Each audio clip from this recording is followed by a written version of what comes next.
타임 건작동 말씀 묵상. 안녕하세요. 6월 3일 목요일 말씀 묵상을 나누도록 하겠습니다. 잠언 18장 1절에서 12절 말씀을 본문으로 말이라는 제목으로 묵상을 나누겠습니다. 오늘도 역시 어제와 마찬가지로 7년 전 신학대학원 다닐 때의 묵상을 그대로 읽어드리도록 하겠습니다.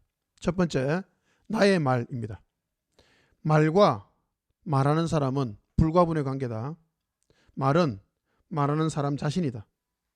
말의 본질은 인격성이다. 말을 통해 나의 성품과 마음과 감정이 표출되고 전달된다. 즉, 말을 통해서 나를 남에게 전달한다. 두 번째, 남의 말. 타인의 말을 통해 나는 그의 성품과 그의 인격과 그의 감정을 알고 그의 삶에 참여한다. 말은 타인과 나를 연결하는 신비한 능력을 가진다. 세 번째, 하나님의 말. 하나님의 말도 하나님을 표현한다. 하나님의 생각, 하나님의 마음, 하나님의 가치관과 세계관을 하나님의 말이 표현한다. 하나님의 말씀을 들어야 하나님의 마음을 알 수 있고 하나님의 뜻을 알 수 있다.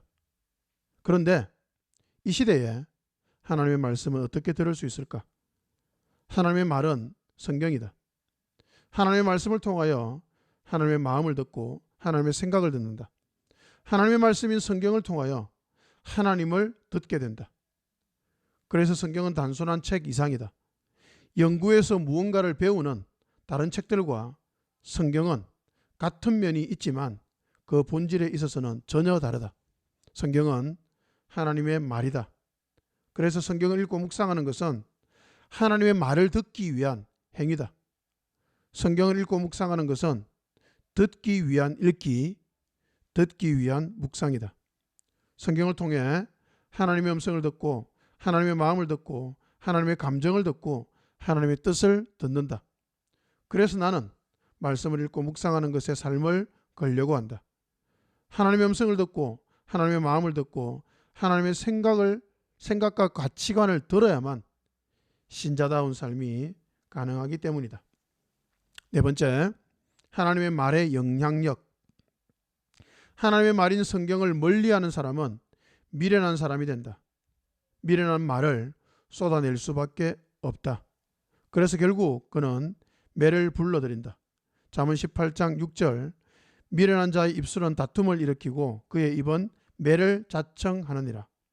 하나님의 말씀을 멀리해서 미련한 사람이 되면 매를 자청하게 된다. 뿐만 아니라 미련한 사람이 되면 자기를 망하게 한다. 잠언 18장 7절, 미련한 자의 입은 그의 멸망이 되고 그의 입술은 그의 영혼의 거물이 되느니라. 반대로 하나님의 말인 성경을 읽고 묵상하는 사람은 그 생각과 가치관과 마음이 하나님을 조금씩 닮아가게 되고 그 결과 선한 말, 의미 있는 말, 생명의 말을 조금씩 하게 된다. 왜 이런 차이를 불러일으킬까? 참된 말, 생명의 말, 살리는 말은 오직 하나님의 말씀뿐이기 때문이다.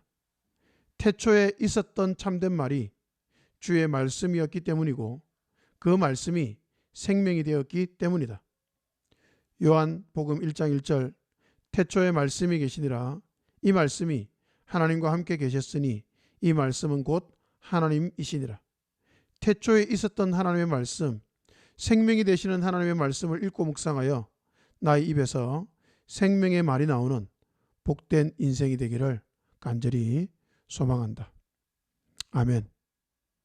오늘도 7년 전에 저희 묵상을 읽어드리는 것으로 묵상 나눔을 대신합니다. 감사합니다.